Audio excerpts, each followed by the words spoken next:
2030 का भारत लक्ष्य 16 देश में होगी शांति, न्याय तथा सशक्त संस्थाएं। जी हाँ, भारत सरकार द्वारा निर्धारित 2030 के 17 लक्ष्यों में एक ये भी है, अहिंसा सभी धर्मों से बड़ा धर्म है, ऐसा माना जाता है। जी हाँ, मैंने कहा ऐसा माना जाता है, लेकिन क्या सच में हम इसे मानते हैं? नहीं, हम इसे नहीं मानते। या कड़वा है लेकिन सच है। आज ना जाने कितने ही लोग किसी न किसी रूप में हिंसा के शिकार हो रहे हैं।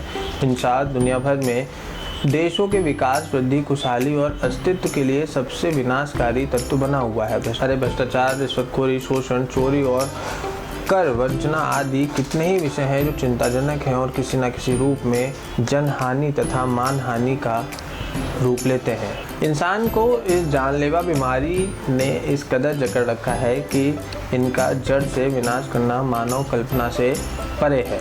दुनिया भर में होने वाली कुल हत्याओं में से 43% में 10 से 29 वर्ष की आयु के युवा शामिल होते हैं। यदि हम गौर करें तो सहारा के दक्षिण अफ्रीका देशों में 2010-12 में मानव तस्करी के 70% शिकार बच्चे थे।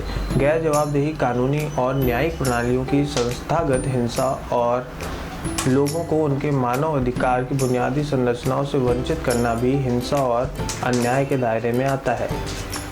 यदि हम भारत की बात करें तो भारत में न्यायपालिका पर विचाराधीन मुकदमों का बोझ गत वर्षों में कुछ हल्का हुआ है, जो 2014 में 41.5 लाख से घटकर 2015 में 38.5 लाख रह गया। हमारा देश भारत के अनेक प्रयासों के बल पर न्यायपालिका को सशक्त करने की प्राथमिकता दे रहा है, जिसमें जन शिकायत समाधान प्रणाली का प्रगति प्लेटफॉर्म और गाँवों में ग्राम न्यायालयों तक न्यायपालिका के लिए बुनियादी सुविधाओं के विकास जैसे प्रयास शामिल हैं।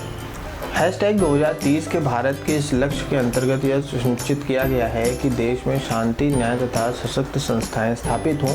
इस लक्ष्य में बच्चों को यातना और उनके साथ हिंसा के सभी रूपों, दुराचार, शोषण और तस्करी को खत्म करना, सभी स्थानों पर हिंसा के सभी रूपों और समृद्ध मृत्यु दरों में उल्लेखनीय कमी करना, धन और हथियारों के अवैध प्रभाव में उल्लेखनीय कमी करना, चोरी हुई परिसंपत्तियों को खोज निकालने और लौटाने की व्यवस्था सशक्त करना और हर प्रकार के संगठित अपराधों का सामना करना, भेदभाव विहीन कानूनों और नीतियों को लागू और प्रोत्साहित करना, भ्रष्टाचार और रिश्वतखोरी के सभी रूपों का खात्मा करना, जन्म पंजीकरण सहित सबके लिए कानूनी पहचान देना, सभी स्तरों पर असरदार, जवाबदेह और पारदर्शी संस्थाओं को विकसित करना, सभी स्तरों पर मांग के अनुरूप समावेशी, भागीदार और प्रतिनिधित्व निर्णय प्रक्रिया सुनिश्चित करना आदि इस लक्ष्य का हिस्सा है। और हमारा मानना है कि अगर हम इतना सब कुछ करने में कामयाब हो गए तो 2030 से पहले ही ये लक्ष्य हासिल कर लिया जाएगा। 2030 के भारत की अगली कड़ी के लिए बने रहें TRIPL.com पर। धन्यवाद।